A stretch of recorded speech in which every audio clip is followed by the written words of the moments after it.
Bueno, quiero saludar a un amigo que está del otro lado de la línea, el doctor Wagner, el gato para nosotros. Sí, Eduardo Wagner. Wagner. Sí. Pocos saben que se llama Eduardo porque es el gato. Es el gato. Y bueno, a ver si estás ahí, si te podemos escuchar bien. Eduardo, ¿cómo estás? Hola Fabi, hola Enrique, ¿cómo están? Acá bien con Eduardo también y Chicho Bueno, y toda la día, banda. Eduardo, un gusto. Bueno, consternados, gato, consternado con lo de Juan Izquierdo de Nacional. Sí, cuando pasan estas cosas que tienen impacto mediático, evidentemente que nos golpean y fuerte, sobre todo a los que estamos vinculados en el deporte, a los que convivimos con deportistas por el tema laboral, a los que practicamos el deporte en forma semiprofesional, amateur, y bueno, porque pensamos que un deportista de élite es un deportista sano, que es una persona que es un ejemplo, que no le puede pasar nada, y bueno, no es así como parece, ¿no?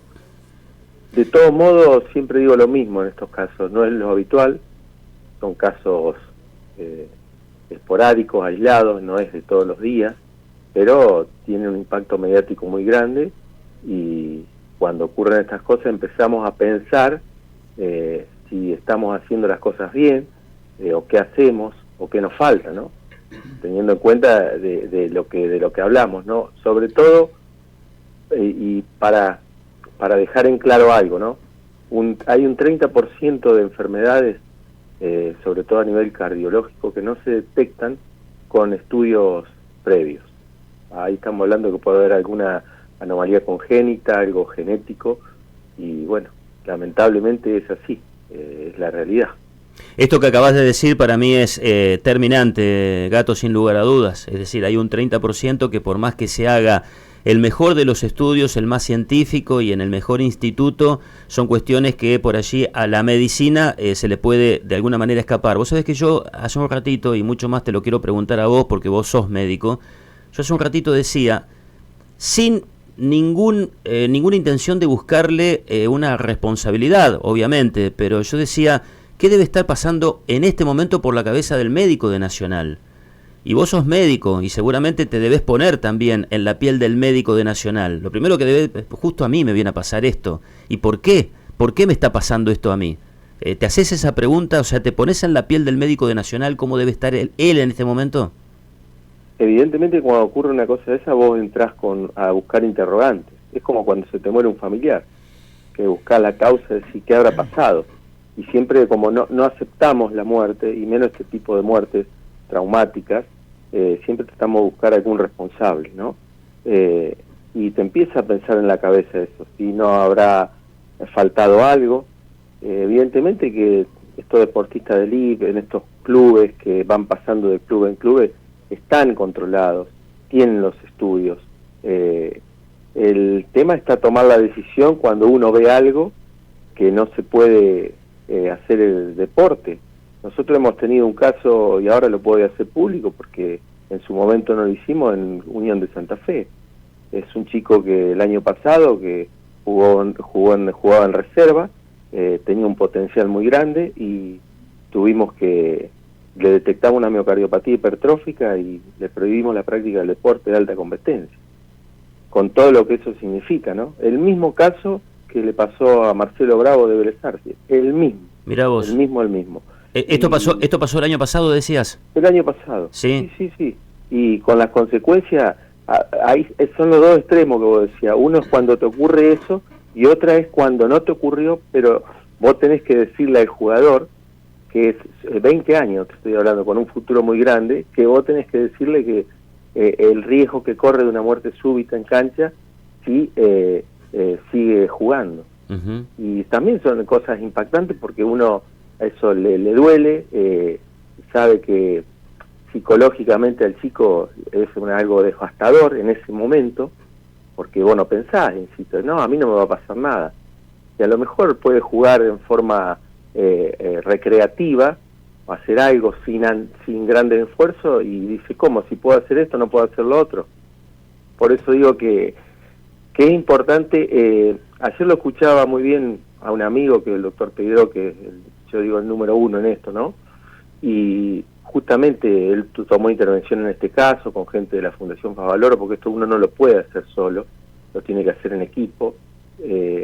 Acá tenés que tener en cuenta la prevención primaria, que es los estudios preparticipativos que se le deben hacer al deportista, y donde uno detecta algo, que lo pudo detectar con los exámenes, ya directamente empezar a estudiar. A este chico que yo te decía le hicimos hasta estudios genéticos. Ujú. Eso te habla a las claras de que las cosas han cambiado. Nosotros, por ejemplo, acá en Santa Fe, en Unión, hace muchos años que nos basamos en el modelo de la escuela europea, donde todo chico que va a hacer estudios, exámenes preparticipativos para la competencia, se hace electrocardiograma y se hace una historia clínica y todos sus antecedentes familiares, personales, y bueno, y eso es una inversión, no es un costo, ¿no? Sobre todo teniendo en cuenta que está protegiendo la salud del deportista, ¿no? Claro, bueno, acá nos miramos entre los muchachos y perdonad la ignorancia, pero la verdad yo no lo tengo registrado al caso. No sé si podés dar el nombre de ese jugador, de ese chico de la Reserva de Unión, Gato. No, generalmente nosotros no damos los nombres ni apellidos, porque eso es algo que se habla con la familia, se preserva salvo que la familia lo quiera difundir, no hay ningún problema, pero en esos casos son muy ético con respecto a dar la identidad de la persona, ¿no? Tratamos de protegerla, y generalmente nos manejamos en ese ámbito, ¿viste? No damos los nombres, ¿no? Claro. El club obviamente lo hay un certificado firmado por quien te habla y por el abogado del club, donde el chico se le prohibió actividades de alto rendimiento y bueno, se lo dejó en libertad de acción. Hoy se volvió a su lugar de origen. Estamos hablando con el doctor Eduardo Wagner. ¿Con qué periodicidad debieran o se hacen estos exámenes, Eduardo? Los exámenes se hacen previo a la competencia, generalmente son 3 semanas antes, 4 semanas antes. En el caso particular de lo que hacemos en Unión, el chico cuando termina la temporada se le da una historia clínica, en realidad una ficha donde está su modelo de historia clínica, que es una declaración jurada que ellos tienen que llenar, donde ahí tildan todos los antecedentes, enfermedades familiares, personales, bueno, todo lo que uno debe llenar, como cuando uno va a un trabajo y le hacen llenar una planilla para ver sus antecedentes, y después se le piden los estudios cardiológicos, donde se hace un electrocardiograma y la valoración de ese electrocardiograma y la valoración cardiológica, análisis de rutina que se le pide a los deportistas, y incluimos el bucodental por el tema de las caries también, que repercuten en las lesiones de los futbolistas, y los traen, y en eso son evaluados. Este año hicimos otra metodología distinta que en el club, pero lo hicimos todo ahí, donde vinieron cardiólogos de un sanatorio privado de la ciudad, y en base a eso se analiza, y si uno detecta algo, automáticamente se saca del circuito ese jugador o ese jugador paciente y se lo empieza a investigar. Y ahí, después, si uno no detecta nada y no hay antecedentes y el chico no tiene ningún problema en los entrenamientos, eso se repite al año. No hace falta repetirlo con periodicidad. Salvo, insisto, que uno detecte algo importante o que haya antecedentes. Entonces ahí sí se hace un seguimiento un poco más seguido, pero generalmente es una vez al año. ¿La ergometría no se utiliza más? La ergometría se utiliza cuando uno detecta algo en el electrocardiograma que lo necesita. Si no, con el electrocardiograma ya está determinado, eso lo determina la Sociedad Cardiológica Europea, todo lo que es la Sociedad Española del Deporte también. Solamente se hace electrocardiograma. Si uno detecta algo en el electro, ahí empieza a estudiar. Por ejemplo, el caso de este chico que yo te decía de Unión, se le detectó algo en el electrocardiograma y ahí se empezó a estudiar. Y ese chico se estudió y se le hizo hasta resonancia magnética nuclear cardiológica, estudio genético, porque había que llegar a cuál era la causa que le podría provocar la muerte súbita en campo de juego. Así que en algunos lugares de clubes de primer mundo, por ahí pueden llegar a hacer todo lo que sea que ustedes los ven, todo lo que es consumo de oxígeno, las gasometrías, ese que le ponen la máscara y andan y corren la cinta que mide el flujo de oxígeno. ¿Cómo se llama eso, Eduardo? Y eso se llama el consumo de oxígeno, el flujo de oxígeno máximo que tiene la capacidad para poder responder ante la mayor exigencia. Pero eso se hace ya en los clubes de elite, ¿no? Sí, sin llegar a eso. Con el electrocardiograma ya es suficiente y, insisto, si uno detecta algo, ahí empieza a estudiar al paciente. Digo, jóvenes, ¿sí?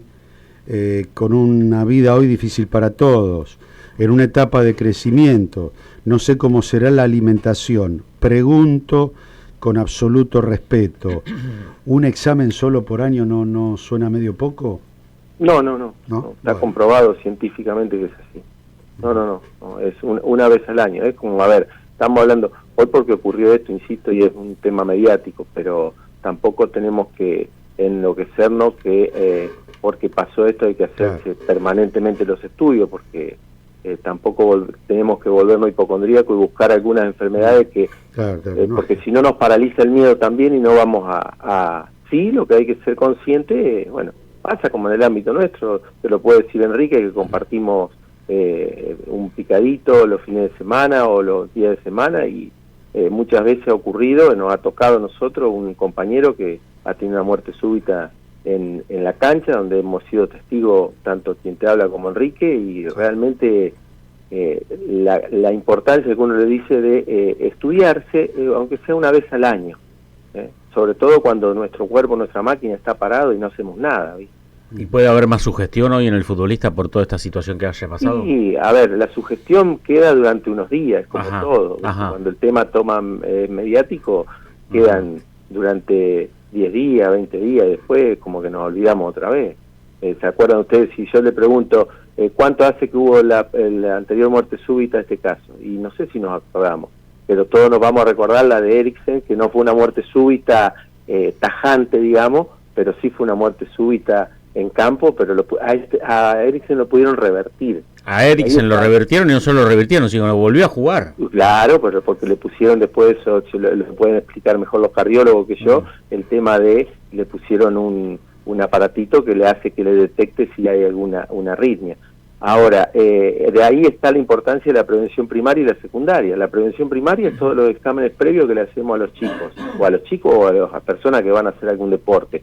Y la prevención secundaria es saber las técnicas de RCP, la reanimación cardiopulmonar, que es el masaje, el bombeo que le damos al músculo del corazón para que siga llegando sangre al cerebro, y el uso del desfibrilador externo automático, que es un aparatito, como dice, automático, que desfibrila, hace un choque y convierte esa arritmia, que es la que lo mata al jugador paciente, la fibrilación, la convierte en un ritmo normal.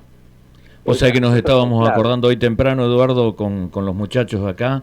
Lo primero que se nos vino a la memoria fue lo del chileno Altamirano de Estudiantes, la trombosis no hace mucho. También, bueno, también, son cosas. Pero volvió a jugar, ¿no?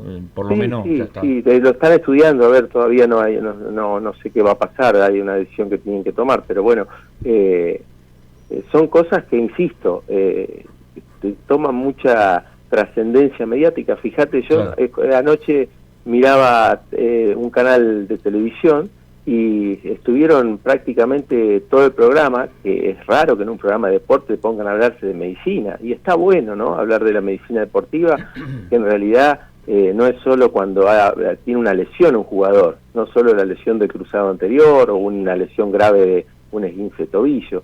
Acá hay otro tipo de lesiones que también hay que tratarlas y hay que hablarlas sin temor, ¿no? Tuvieron casi 45 minutos. Habló primero Roberto Peidró, que es, insisto, el número 1 de la cardiología deportiva, el médico del Kun Agüero, y habló Marcelo Bravo explicando el mismo caso, es igual, a mí me recordó al caso de este chico Unión. Hoy Marcelo Bravo está trabajando en Vélez. ¿Le dieron una tecnicatura? ¿Alguna vez fue interino de la primera división? Fue ayudante de campo. Fue ayudante de campo y me parece que hay un par de partidos le toca interino. En el despegue de Bravo, se le cortó la carrera. ¿Y Vélez qué dijo? Claro. Te quedás acá a laburar. Bueno, pero el jugador o jugador paciente aceptó. Y él sabía que si seguía jugando corría serio riesgo de tener súbita en casa. Sí. ¿Y cuál era el diagnóstico de Bravo?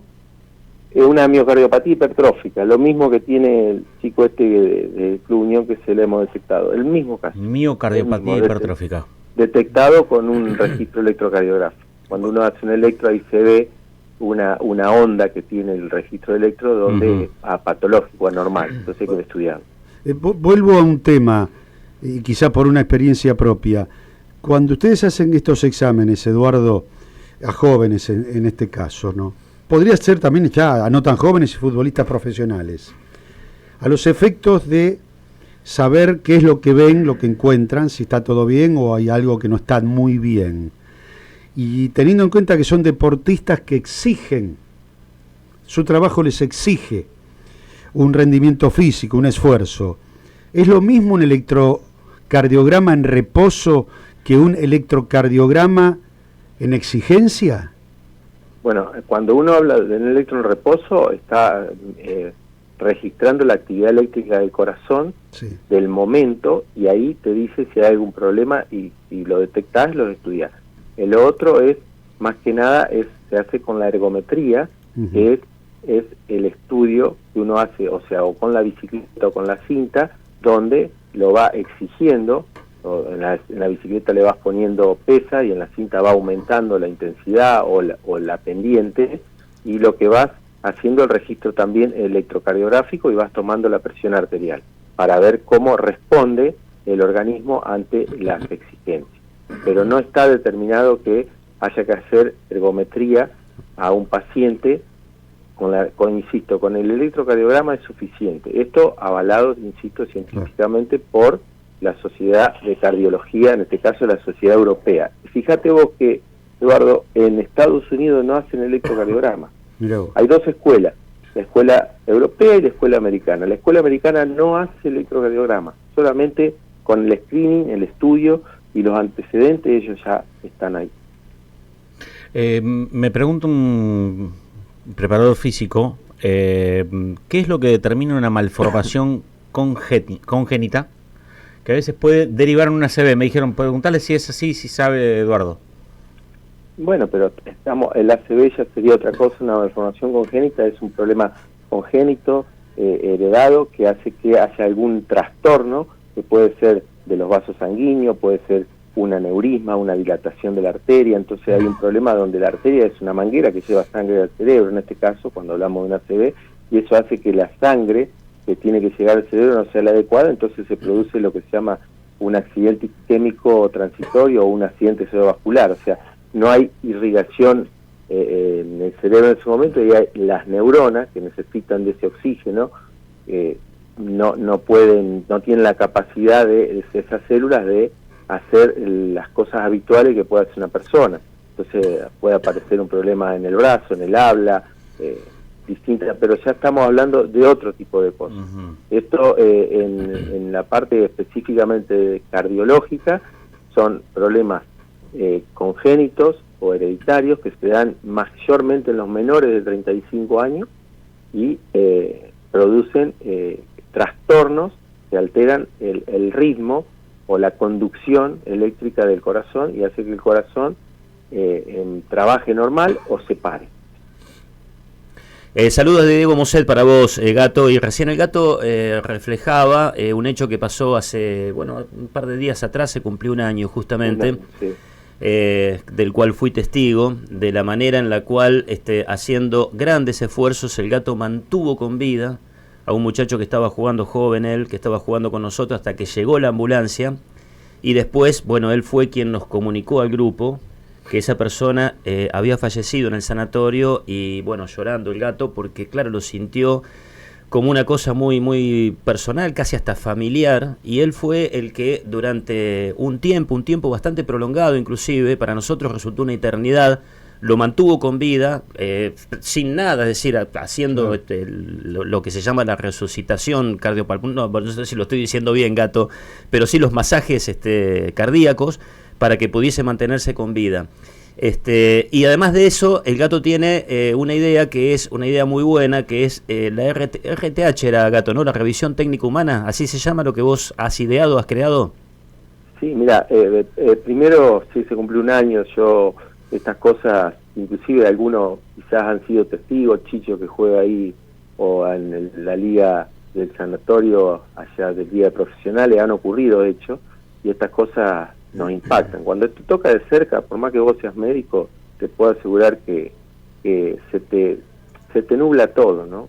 Y en el esfuerzo ese grande, que me acuerdo que me decían, déjame que te ayudo, y uno quería seguir, porque decía, va a salir. Y lamentablemente estamos hablando de un chico de 55 años, que lo único que tenía que era hipertenso, no había otra cosa, no sé qué habrá pasado, porque evidentemente hacer autopsia es difícil, sería ideal que se hagan autopsia en estos casos, porque uno puede buscar el origen o llegar a determinar el origen, y entonces empezar a estudiar y prevenir cosas. Y te puedo asegurar que esas cosas son muy... Uno queda hemos quedado con miedo, Enrique, vos sabés, que íbamos a jugar y tuvimos hasta que te vas volviendo a la normalidad. El shock es grande, es cierto. Sí, bueno, y eso que vos decís, que antes se decía resucitar, no se resucita, se lo reanima al paciente. El corazón es un músculo, bombea sangre, es como una esponja cuando vos la apretás que chorrea agua. Acá cuando vos haces los masajes, inclusive hoy con masaje solo, ya no se hace más respiración boca a boca, porque se comprobó que tiene la misma efectividad hacer masaje que hacer masaje y respiración boca a boca. Entonces vos, al hacer masaje, que es una técnica muy fácil, vos comprimís donde está el corazón, en la zona media del pecho, y hace que el corazón, que es un músculo, siga bombeando sangre al cerebro. Entonces eso permite que las neuronas no se mueran. Claro. Por eso cuanto más rápido hacer los masajes y más rápido lo desfibrilar, más chance tiene de sobrevivir y quedar con la menor secuela posible. Ahora, cuando pasan más de 4 minutos ya el riesgo es muy grande y ya las secuelas son severas, ¿no? Y vos me decías lo del RTH, eso fue una idea que se me ocurrió, que vamos a tratar de implementarla en algún momento, yo digo, si le hacemos la revisión técnica vehicular al auto, ¿no? Para irnos de viaje el que puede, para que no te cobren una multa, ¿no? Para la seguridad muchas veces, digo, ¿cómo si le hacemos al auto no nos vamos a hacer nosotros? Y se me ocurrió poner una revisión técnica humana. ¿En qué consiste? Es en un chequeo que demora 45 minutos, donde se lo evalúa al paciente de la cabeza a los pies, y se le pide de acuerdo a la edad. No le voy a pedir a un chico de 30 años un estudio de próstata, no. Ahora, por ser criterioso también, porque si no la gente tiene miedo y dice, no voy al médico porque nos llenan de estudios. No, a pedirle lo que corresponda, es determinar, por ejemplo, uno siempre le pregunta, che, ¿cómo vas de cuerpo? ¿Va oscuro, va con sangre, va negro? Bueno, entonces, si me dice que sí, tengo que estudiar el intestino. Bueno, ese es un poquito el objetivo, pensando, si lo haces al auto, ¿cómo no te lo vas a hacer a vos? Sabiendo que si vos no estás bien de salud, no podés conducir un auto. Claro. Por eso, y hoy hablábamos de eso, ¿no? El deporte es salud, pero sin salud no podemos hacer deporte, ¿no?